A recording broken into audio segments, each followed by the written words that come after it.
So have you ever been driving down the highway and all of a sudden your trailer lights go out? We have. We found out what the problem is and we're going to show you how we fixed it.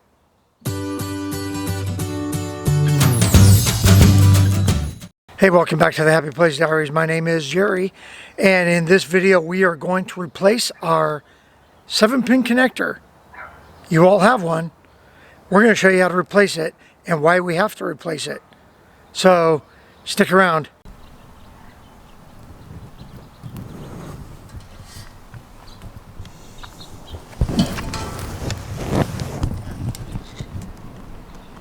So we were driving up I-5 in Northern California, and all of a sudden I noticed that typically when I'm driving I focus on my running lights on the side of the trailer, and I noticed that they weren't working anymore. And so we pulled over at the next rest stop and discovered that we had been dragging our 7-pin connector down the highway.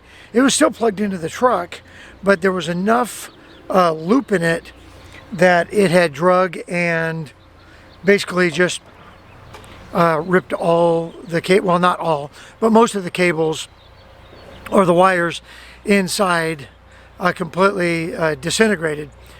So we found a local Walmart thinking we could buy a 7-pin connector there, and we couldn't, but they did sell wire and electric tape, and so I made it work.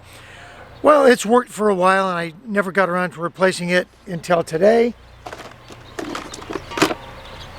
And so today we are replacing our jacketed cable 7-pin connector, and we're going to show you just how easy that is to do. So follow along, and for those of you playing at home, this is the second one that I've had to replace, and both of them were my fault. So we'll leave it at that. Anyway, let's replace the connector. So it's a simple process. The 7-pin connector is this cable right here, and it is connected right inside this box. And when I open up this box, you will see just how simple this is.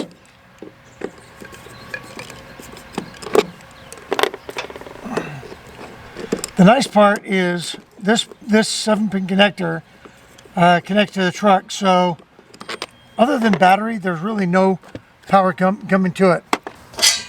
Okay, so the 7-pin connector again is this cable right here. It comes into right here, and you'll notice that all the different color wires, you have 1, 2, 3, 4, 5, 6, 7. And it's pretty simple. You just match the color with the color. Now here's a pro tip. Before you take these apart, go ahead and get out your phone and take a picture of what it's supposed to look like.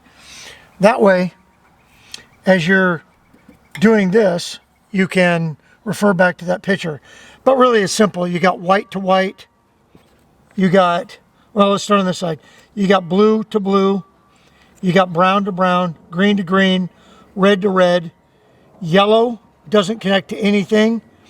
And then this wire right here is black, and then this one is white.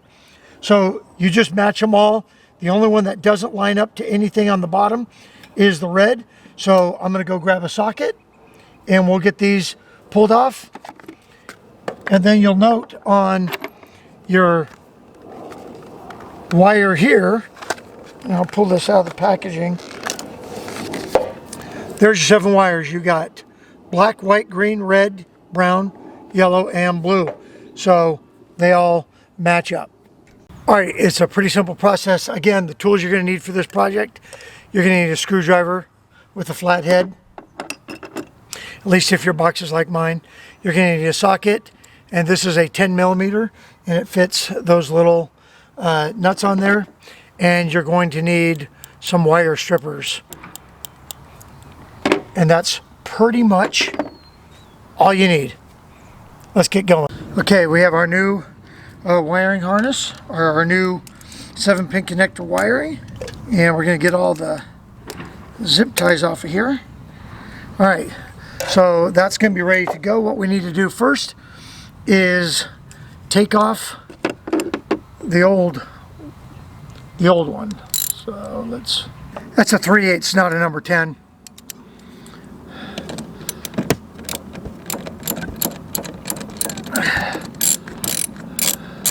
So what I'm going to do is I'm just going to take all these off first, and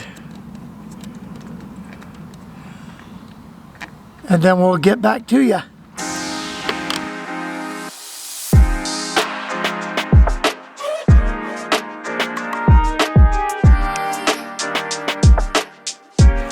All right, so the next thing you're going to have to do is strip your wires and put connectors on. And then those will slide right over the studs there. So we'll go ahead and strip these, and we'll get those put on.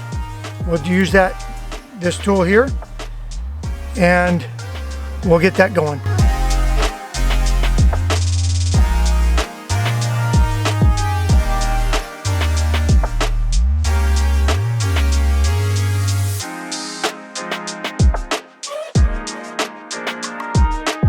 All right, so we have the new ones prepped. We're going to take the old ones off. We're going to get this in. And I actually think I screwed up, but we're going to see how that works. We'll take these off. Okay, so we'll start a little Phillips head retainer here. And basically that just keeps this cable from sliding. So we're just going to loosen that.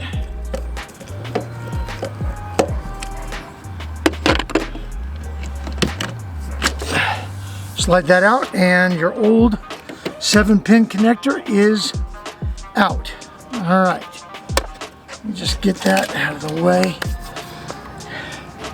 Now, what I failed to do was realize that I should have crimped these after I put them in, so I might have to put these in one at a time. See how that goes.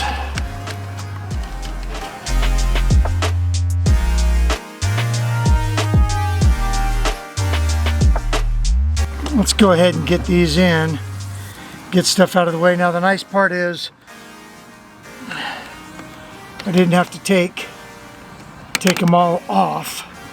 So blue goes to blue.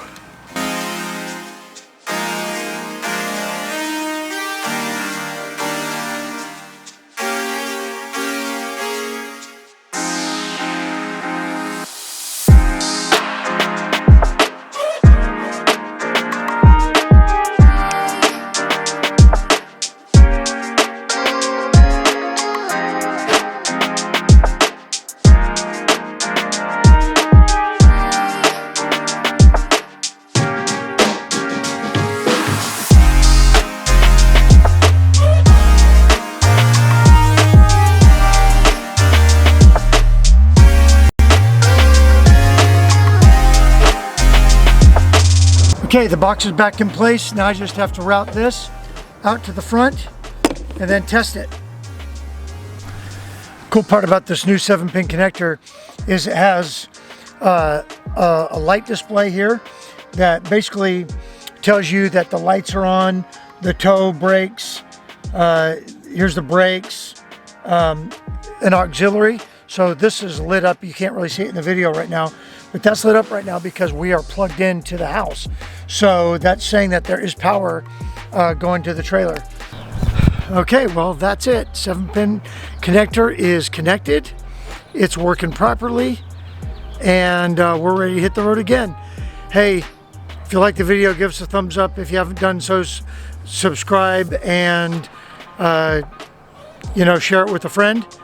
And a quick project turned out to be great, and it keeps us safe on the road. So the lights are working, brakes are working, and don't have to worry about things unplugging while out on the road. All right, well, thanks for coming along. We will see you in the next video.